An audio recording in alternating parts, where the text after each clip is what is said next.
Ang sarap talaga mabuhay. Ang sarap maging guwapo. Welcome back again sa ating YouTube channel, Direk Noelsa. Alam ko namang inaabangan nyo ang ating pong tema ng pag-uusapan patungkol dito sa EDC o kay Kalingap Edu at Beyonce.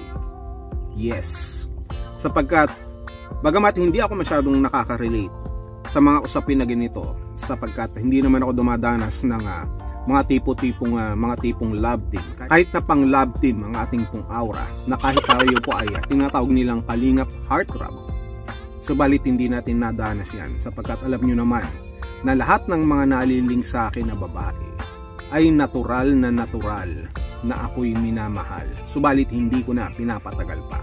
Tila bagay nagpapalit ng damit sa bawat araw na sumasapit.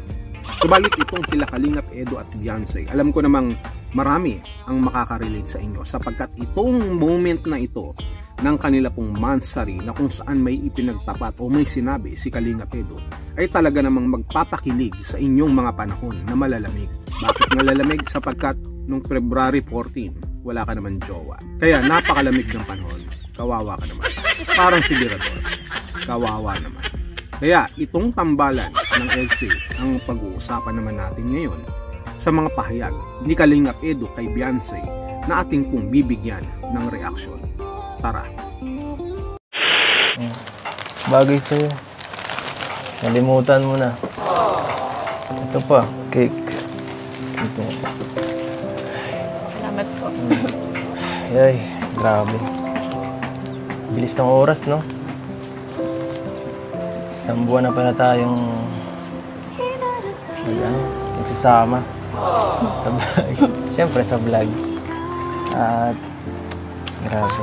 Ayan, nagustuhan mo ba? Ano naman po? Nagustuhan mo yung bulaklak? Salamat. Bibigyan sa taong siyempre, special sa'yo. Parang ikaw. Para sa akin. Hindi nata alam na first month sa rin eh. Gulat po. Hindi lamang sa labi mo maririnig. Yan ay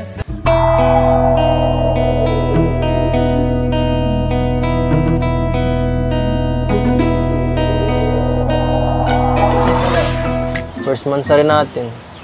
Wala ka bang gustong sabihin sa akin?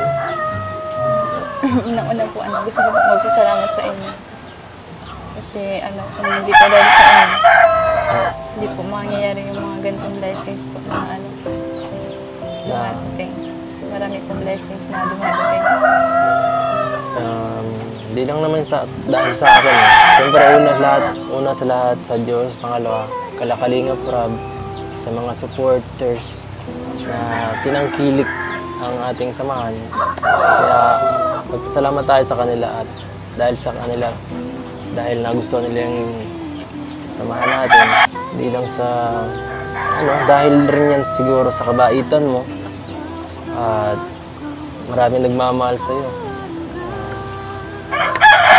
Pati nga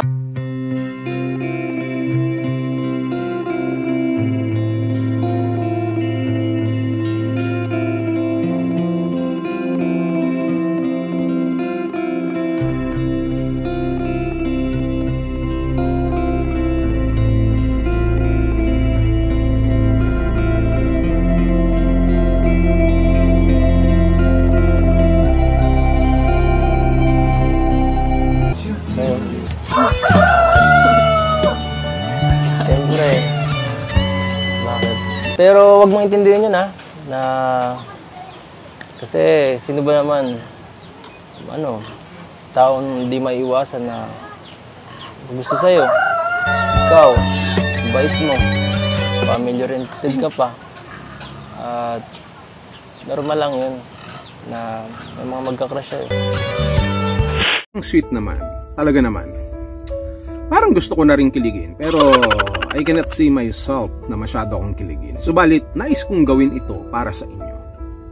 Kung ating pong i-analyze ang ating pong napanood, alam ninyo, isang typical na nagmamahal at minamahal na kagaya ninyo.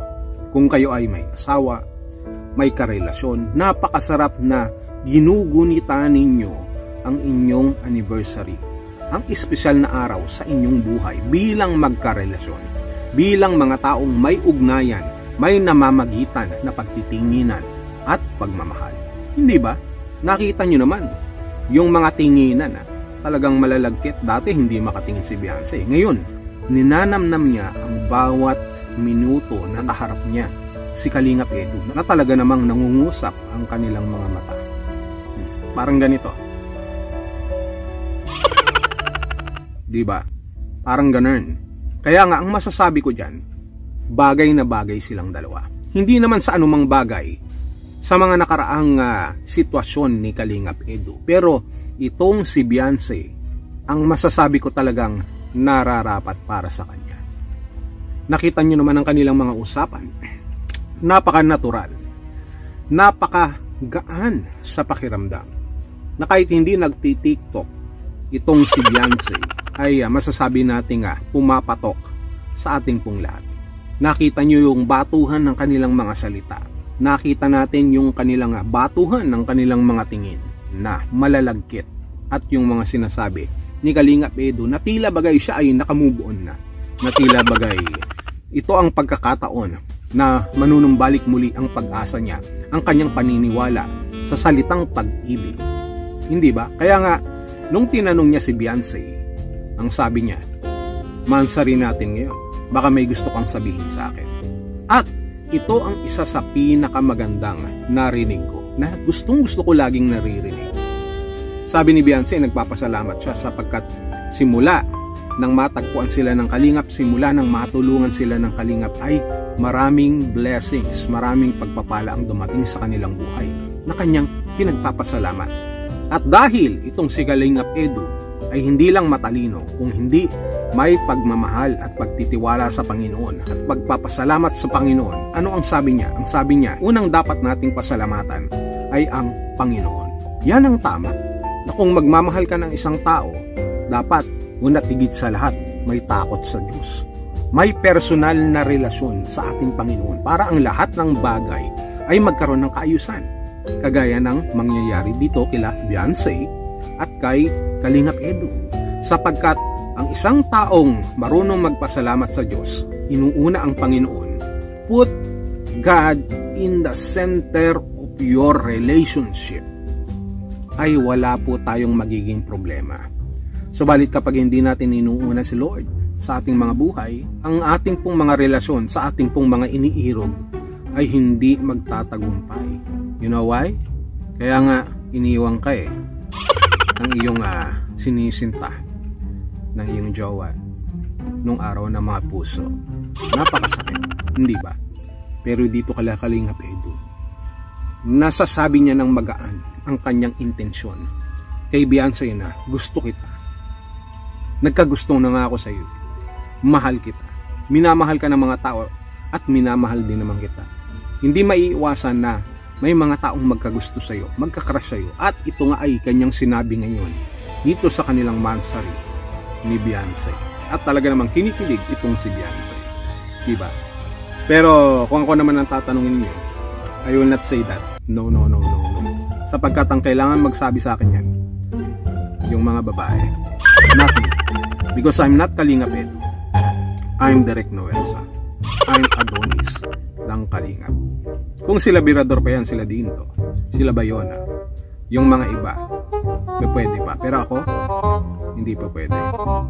Alam nyo naman. So sa pagkakataon na ito, sa mga pag-uusap, sa mga napanood po natin na eksena nila Kalingap Edu at ni Beyonce, talaga namang masasabi natin, ay, ang sarap talaga magmahal.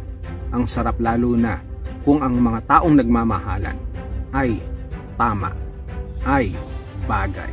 Kaya, dapat po nating abangan yan sa mga susunod pang vlog nila Kalingap Rab patungkol dito sa inyo pong inaabangan na EDSA. Yan lang ang aking masasabi sa mga oras na ito. Maraming salamat mula sa Adonis ng Kalingap.